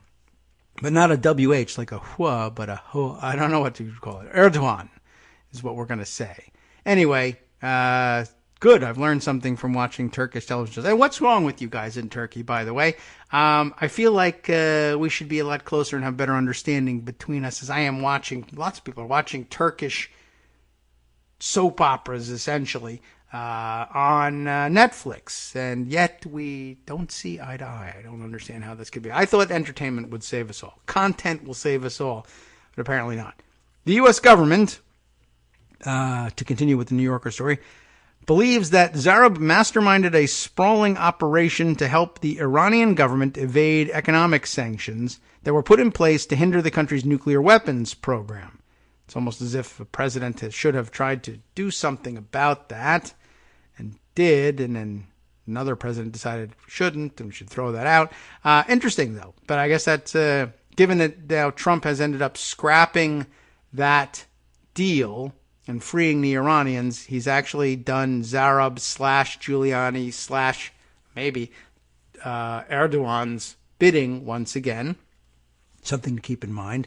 I'm not sure if it's all connected. And it would be just like Trump to screw all of that up somehow. Anyway, Zarab's operation, which relied on what the Turkish government claimed was a legal loophole in the sanctions, involved shipping gold to Iran in exchange for oil and natural gas, which Zarab then sold. Now remember, he was a gold dealer. He was described as a gold dealer. And I don't know, does it mean he is or he isn't? Was he recruited for the job because he was a gold dealer, and therefore in negotiating a great deal, whether it was Erdogan negotiating it or Trump, I don't think Trump was involved in this particular deal. You have gold, you can trade that into Iran, they'll give you oil, you sell the oil, and everybody's happy? Or was he not really a gold dealer? That was just the commodity that he was given access to in order to help the Iranians evade the sanctions. I don't know whether he was originally in the gold business and they recruited him to do this. You've already got the gold. Or was he just a guy that they said, you're an international playboy and vaguely Middle Eastern looking. You could probably move around here without too much suspicion, even if you're carrying a bunch of gold. Would you do this for us? I don't know. And I don't know if this article will answer it. But it might become important at some point. Okay. So the scheme, according to prosecutors in New York's Southern District, remember them, involved moving enormous amounts of cash, gas, and gold. Cash, gas, or gold, nobody rides for free. You know the old saying. At the operation's peak around 2012, Zarab was buying a metric ton of gold. That's scientific term for an F-ton, I think, as the kids say. A metric ton of gold and shipping it to Iran every day. That seems like a lot of gold. The Obama administration protested Zarab's operation, which the media dubbed gas for gold. But he carried on anyway. Oh, you media, your dubbing didn't work. For the Iranians, the gold was as good as American cash. And it helped shore up the rial, Iran's currency, whose value was collapsing. Now they would have a gold standard for the rial, you see. Since last March, Zarab has been sitting in the Metropolitan Correctional Center in Manhattan. Oh, isn't that where Epstein was? That's a bad place. Anyway, they weren't there at the same time. Epstein was still out and molesting people at the time that Zarab was there. And I don't know, maybe he's still there. I don't know what his current status is. The questions and conspiracy theories about him and his case, meanwhile, have only multiplied. Maybe I should look him up in Wikipedia. They'll tell me. Where is he now? At the time of his arrest, Zarab was more or less living under the protection of the Turkish government, and he had every reason to believe that the U.S. government was after him. Why then did he fly to Miami? That's a good question. Zarab told agents that he was on a family trip to Disney World. Of course, that's in Orlando, so fly there. But many Turks who follow the case believe that Zarab flew to the United States in an attempt to strike a deal with American prosecutors. Maybe that was it. Or he was going to Parrot Jungle, which is down closer to Miami. He'd already been to Disney World, and the kids wanted to see. Okay. Why would he do that? Why would he be flying to the United States in an attempt to strike a deal with American prosecutors? It's not clear if any deal was ever discussed, but Zarab is probably in possession of enough evidence to implicate several senior members of Turkey's government, whom American prosecutors, at the time anyway, under the Obama administration, American prosecutors say Zarab was bribing Erdogan so that he could carry on with this scheme. Do I believe that? I guess that is a partial answer to, did he show up with gold and do this? Or was he asked by the Iranians or asked by the Turkish government to do this scheme? This appears to only fit in under the theory that the Turkish government wasn't providing him with the gold, but that he had the scheme in place and he was bribing Erdogan to look the other way. Zarab, prosecutors have told a federal judge in New York, used his tremendous wealth not only to purchase several homes, yachts, and other assets, but also to buy access to corrupt politicians in Turkey. Zarab's far-flung activities first came to public light 4 years ago, so this would be public light in 2013, entirely by accident. That seems somehow apt for all this. On January 1st, 2013, New Year's Day, after a huge party, I guess, a cargo plane from Accra, Ghana, not Syria, or where's Accra? Is that right? In Syria? Anyway, this is Accra in Ghana. Cargo plane was diverted to Istanbul's main international airport because of fog. Don't know where it was going. When customs officials searched the plane, they found 3,000 pounds of gold bars, which you can find on Steve Mnuchin's plane now on any given day. Turkish prosecutors, who at that time still had enough independence to challenge the central government, determined that Zarab had been paying millions of dollars in bribes to senior officials in Erdogan's government. And they had the businessman arrested and charged. The police themselves were stunned. We didn't expect this little investigation to give way to a bigger one. Ooh, like an impeachment inquiry. Turkish names again. Nazmi Ardic, the chief of the Istanbul Police Department's organized crime unit, told me, that would be the writer of this New Yorker piece, in 2015. According to documents filed in the U.S. District Court in Manhattan, the Minister for the Economy, Zafer, Chalayan,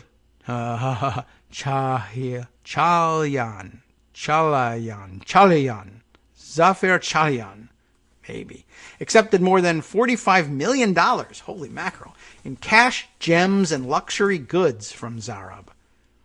That's a lot. When police entered the home of Suleiman Aslan, the CEO of Halkbank, which Zarab allegedly used to launder his money, they found shoeboxes stuffed with $4.5 million. This is a guy who owns a bank, and he's stuffing his money in shoeboxes. That's a bad sign.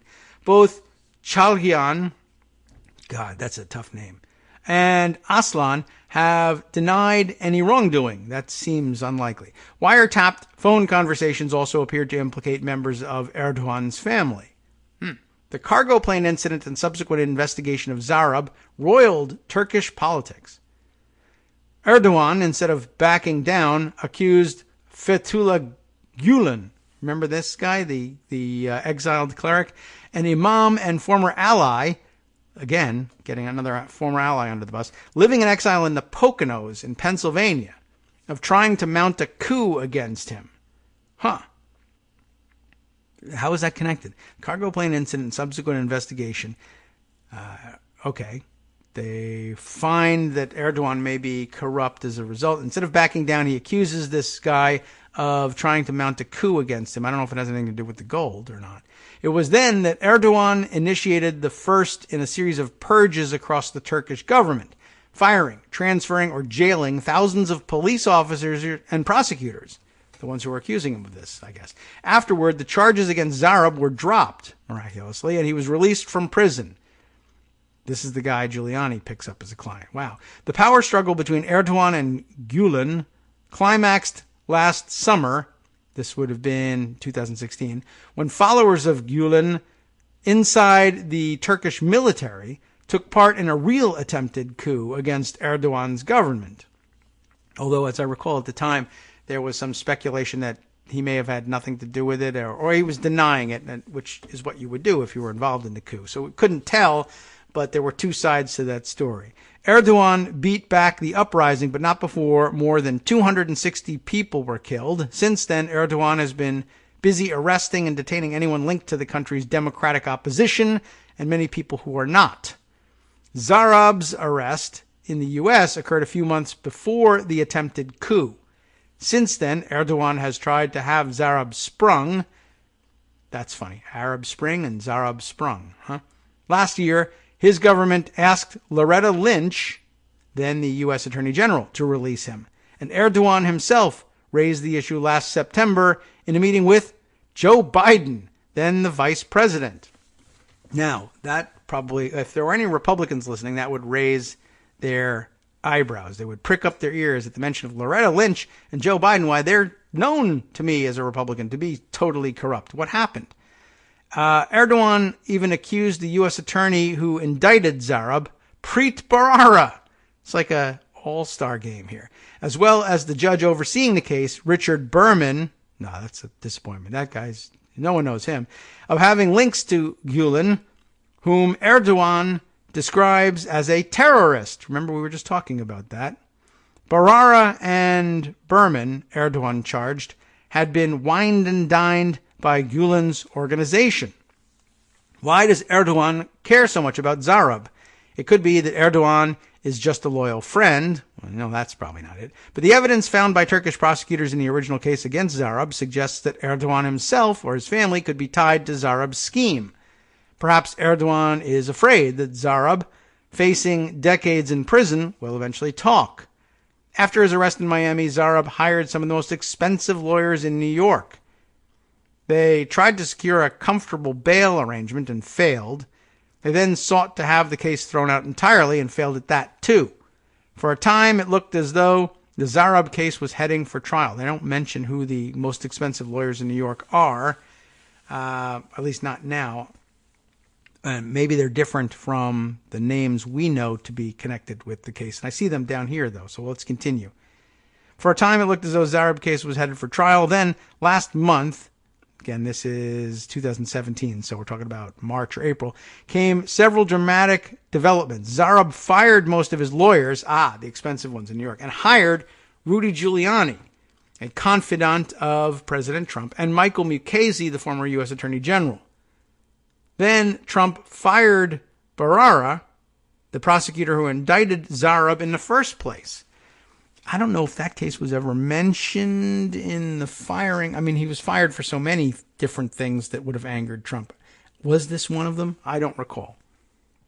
With a legal team friendly to the president in place and a hostile prosecutor out of the way, Zarab may be hoping for a sweet deal from the prosecution. It has since been revealed that Giuliani and Mukasey traveled to Turkey in February 2017 to meet with Erdogan about the case. Another of Zarab's lawyers said that they were seeking a diplomatic solution to the situation. Berman, the judge, has asked that Giuliani and Mukasey provide more information about their role in the case. Finally, another new lawyer of mystery. Before we get to that one, I guess we should be on the lookout then for Preet Bharara on Twitter to be talking about this now that it's back in the news, right? I imagine we'll find some good information there. Don't know that we'll have time to do it on the show, though. Maybe tomorrow.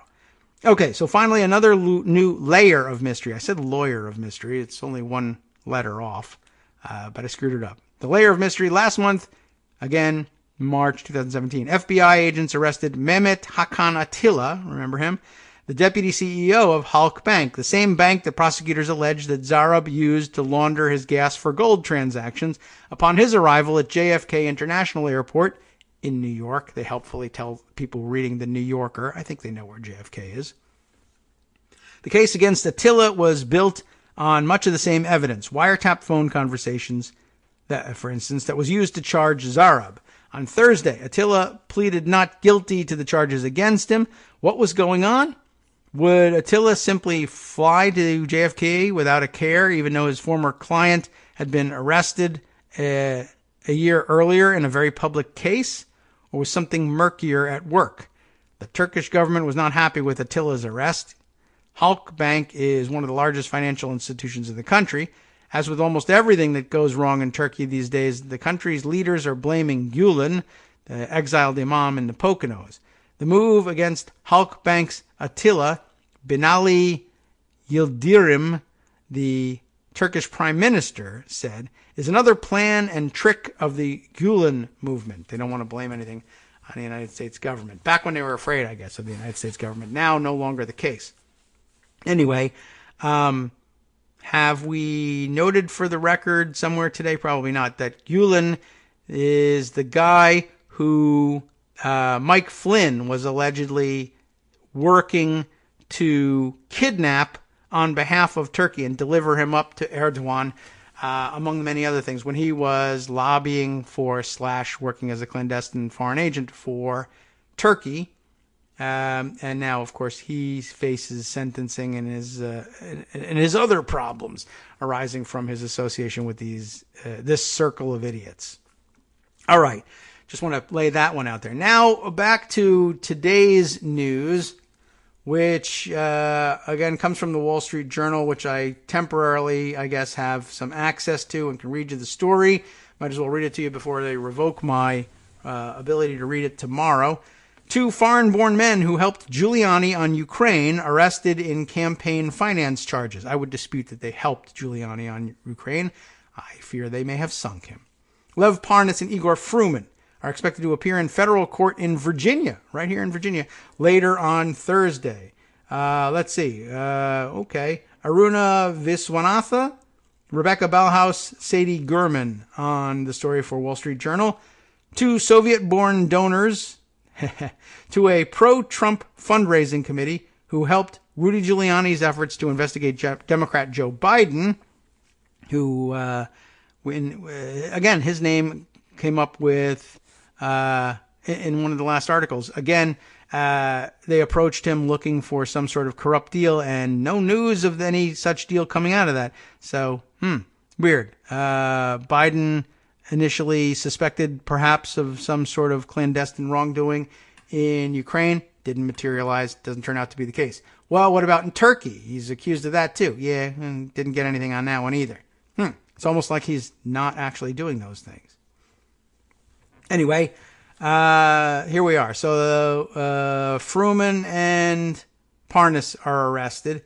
They were arrested late Wednesday. That would be yesterday. So presumably after Yom Kippur services were over. I don't know if they're Jewish. Arrested on criminal charges of violating campaign finance rules and are expected to appear in court on Thursday. That's today. They're free to do that because they're not in services. According to people familiar with the matter, Lev Parnas, Igor Fruman, two Florida businessmen, have been under investigation by the U.S. Attorney's Office in Manhattan. Manhattan does everything. And are expected to appear in federal court in Virginia later on Thursday. The people said both men were born in former Soviet republics. Mr. Giuliani, President Trump's private lawyer, identified the two men in May as his clients. Both men have donated to Republican campaigns, including Mr. Trump's, and in May of 2018 gave $325,000 to the pro-Trump Super PAC, the primary pro-Trump Super PAC, America First Action. And is that not the Mercer's one? I can't remember. I think I keep asking that question. Through an LLC called, you'll never believe it, Global Energy Producers, according to Federal Election Commission records. There's energy involved in everything. Gold for gas and natural gas being sent to Ukraine by global energy producers. Fossil fuels, man. They're a problem. The exact nature of the charges couldn't be immediately determined, which is interesting because once you're arrested, they should tell you. John Dowd, who headed Mr. Trump's legal team until spring 2018 and is a lawyer for the two men, weird, didn't respond to a request for comment, even in Comic Sans. The Campaign Legal Center, a transparency advocacy group, filed a complaint with the FEC in July of 2018 calling on the commission to investigate whether Parnas and Fruman, I love it, they say Messrs. Parnas and Fruman, Misters Parnas and Fruman, had violated campaign finance laws by using an LLC to disguise the source of their donations. Parnas and Fruman had dinner with the president in early of May 2018, according to since-deleted Facebook posts captured in a report published by the Organized Crime and Corruption Reporting Project, which I read you. They also met with the president's son, Donald Trump Jr., later that month at a fundraising breakfast in Beverly Hills, California, along with Tommy Hicks Jr., a close friend of the younger Mr. Trump, who at the time was heading America First Action, the PAC. Parnas posted a photo of their breakfast 4 days after his LLC donated to the Super PAC. Tommy Hicks Jr., by the way, now Republican National Committee co-chair, thanks to his connections and corruption. A spokeswoman for America First Action said the Super PAC had placed the contribution in a segregated bank account following the complaint filed with the FEC. That's probably a lie. The donation, quote, has not been used for any purpose and the funds will remain in a segregated account until the matters are resolved. We take our legal obligations seriously and scrupulously comply with the law, and any suggestion otherwise is false. Whoops. Oh, well, guess I told them a false thing, but it's probably true. Since late 2018, Mr. Fruman and Mr. Parnas have introduced Mr. Giuliani to several current and former senior Ukrainian prosecutors to discuss the Biden case. House committees last month sought documents and depositions from them related to their interactions with the Trump administration, Giuliani, and Ukrainian officials. The initial notice from the committee set the dates for their depositions as Thursday and Friday. Well, they're in Virginia, so they should be easy to find. Mr. Dowd wrote a letter to the House Intelligence Committee last week advising him that he was representing Parnas and Fruman and noting that the two men had assisted Mr. Giuliani in connection with his representation of President Trump. He said some of the documents sought by the House Democrats last month were protected by attorney-client privilege, and a privilege review of those documents cannot be reasonably conducted by October 7th, the deadline the lawmakers had set right before Yom Kippur. He also criticized the document request as overly broad and unduly burdensome. I don't recall him ever saying that his clients were in danger of arrest, though. Parnas and Fruman also worked to oust the ambassador to Ukraine, Marie Yovanovitch, whom Mr. Trump had removed from her post this spring. In May of 2018, Pete Sessions, at the time a GOP congressman from Texas, sent a letter to Mike Pompeo, Secretary of State, asking for her removal, saying he had been told that she was displaying a bias against the president in private conversations. Sessions told the Journal his letter was in line with a broader concern among members of Congress that the administration wasn't moving swiftly enough to put new ambassadors in place, which would ordinarily not be a concern for a member of the House. That would be a matter for the Senate, but okay. He declined to say where his information about the ambassador came from, but said he didn't follow up on his letter and didn't hear until months later about Mr. Trump's interest in replacing her. So, just casually writing to remove an ambassador and never following up because I don't know anything about it. Could actually be true, but why bother with the first letter? Probably because you were getting money. Parnas and Fruman told the Organized Crime and Corruption Reporting Project in July that they told Sessions last year that Yovanovitch was bad-mouthing the president. They later donated to his campaign. Ding, there's the money. Trump moved to oust Yovanovitch this spring after Giuliani told him that she was undermining him abroad and hindering his efforts to investigate Biden. House committees are now seeking Yovanovitch's testimony. The men and companies associated with them became political donors only recently and have contributed just over $500,000 total in the past 3 years, according to FEC records. Other recipients of their donations include Rick Scott, the NRCC, and House Minority Leader Kevin McCarthy. That guy's a traitor. Records show. Parnas made his first donation, about $100,000, on October 24th, 2016, to the Trump campaign and the Republican National Committee.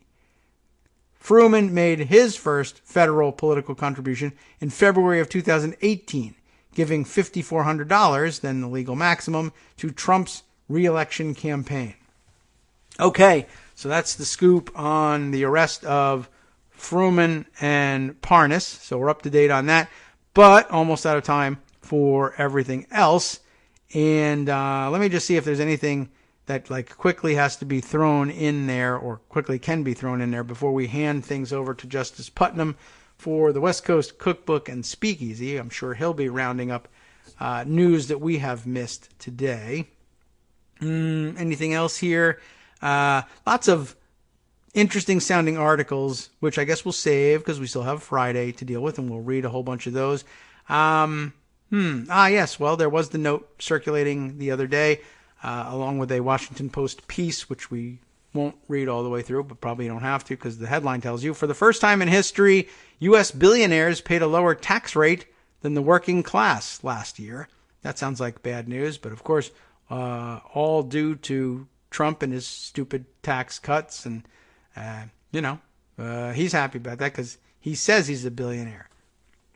So, he wasn't paying any taxes anyway, so I don't know how much he benefited from the tax cut. Anyway, let's see. We'll have to discuss this tomorrow as well, but there's a new word that the Hill, which we always, as I've mentioned, take with a grain of salt, may have, in fact, played some sort of weird role in the Ukraine situation.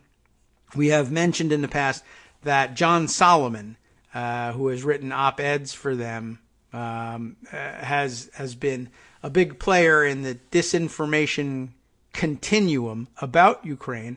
And lo and behold, he is apparently departing from the Hill and going to start his own stupid media operation that I guess will allow him to circulate disinformation on behalf of the Trump administration. There will be no rules about it, and no attempts to appear as a objective journalist will be undermined, as I'm sure was the case in the Hill. So, I don't know, very interesting report actually in Foreign Policy magazine, how a DC news site amplified dubious Ukraine claims.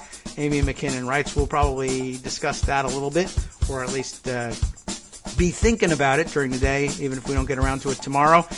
You know how they amplify dubious Ukraine claims, by the way? By publishing them and doing so unquestioningly and allowing John Solomon a free hand to do that.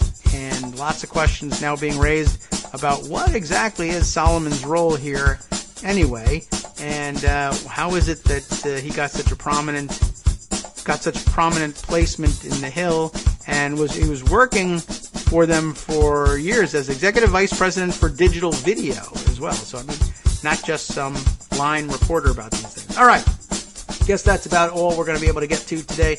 Time to hand things over to Justice Putnam for his show, and maybe we get a little more time to discuss what's going to be on here today. Yes. Bipartisan Senate Intelligence Committee report released the other day underscored that Russia hacked the 2016 election, and they're still at it.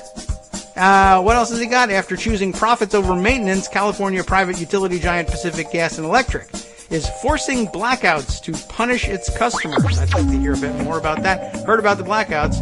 Now we'll hear about what's behind them. From Daily Kos Radio on networksradio.com. You have been listening to the Kagro in the Morning Show with David Waldman. Yes. As a huge sop to the coal miners, as national debt creeps closer to $1 trillion, Treasury officials are trying to make it easier for Wall Street to move money offshore. And the U.S. arrested a counterterrorism analyst over leaks to NBC journalists about Russia and China weapons systems, just in time to cover Trump's ass. That and much more next.